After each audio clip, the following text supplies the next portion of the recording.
নমস্কার বন্ধুরা, স্বাদের ঠিকানায় আপনাদের সবাইকে স্বাগত। আজ আমি আপনাদের সাথে ফুলকপির এক সম্পূর্ণ নিরামিষ রান্না শেয়ার করছি।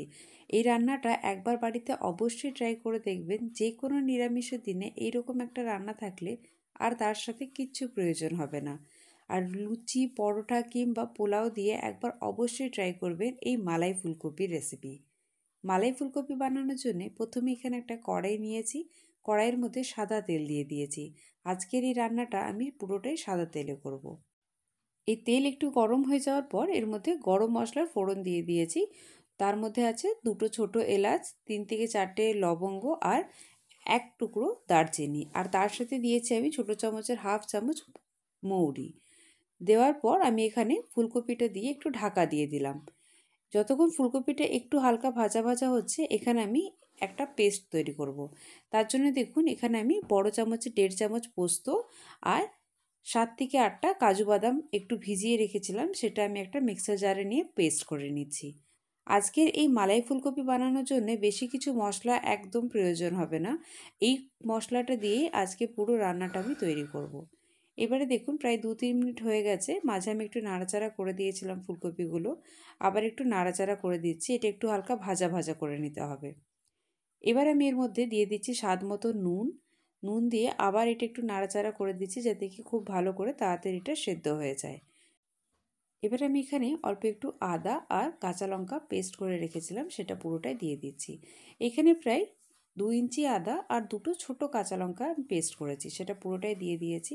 তার সাথে এখানে দিয়ে দিচ্ছি আমি ছোটো চামচের 1 চামচ ধনের গুঁড়ো, ছোটো চামচের 1 চামচের চেয়ে একটু কম দিচ্ছি এখানে জিরের গুঁড়ো। এখানে বেশি কিচ্ছু মশলার প্রয়োজন হবে না, এইটুকু মশলা দিলে এখানে হয়ে যাবে।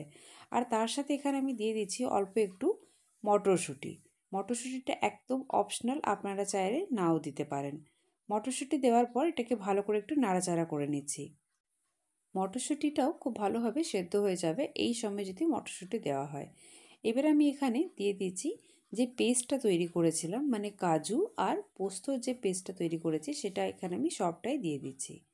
দেখুন, আর এই পেস্টটা যতটুকু বাটির মধ্যে লেগে আছে তার মধ্যে অল্প একটু জল দিয়ে সেই জলটাও আমি এখানে অ্যাড করে দেব।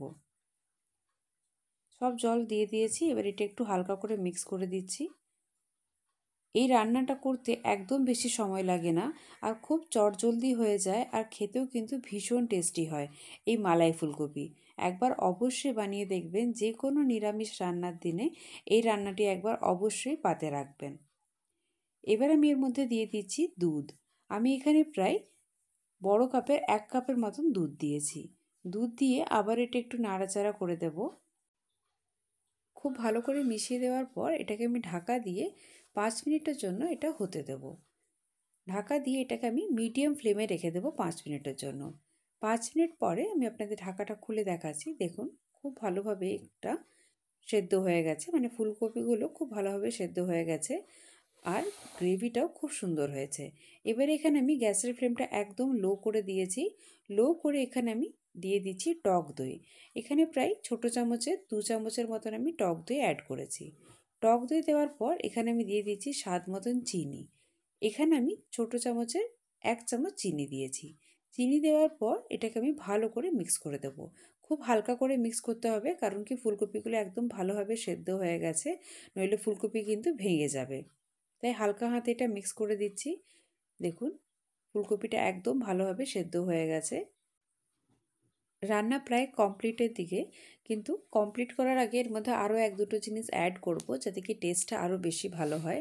তাই এখানে দেখুন আমি দিয়ে দিচ্ছি উপর থেকে একটু কুচনো কাঁচা লঙ্কা, আর তার সাথে দিয়ে দিচ্ছি অল্প একটু ধনেপাতার কুচি। এগুলো একদমই অপশনাল, ধনেপাতার কুচি আপনারা চাইলে নাও দিতে পারেন, কিন্তু আমি এখানে অল্প একটু অ্যাড করেছি। দিয়ে একটু হালকা এটা মিক্স করে দিচ্ছি।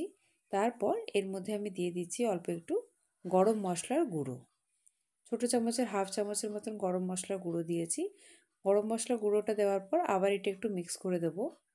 এই রান্নাটা আপনারা লুচি, পরোটা কিংবা পোলাও দিয়ে সার্ভ করতে পারেন। এটা খেতে কিন্তু ভীষণ ভালো হয়। একবার অবশ্যই ট্রাই করে আমাকে জানাবেন আপনাদের এই রেসিপি কেমন লেগেছে। ধন্যবাদ।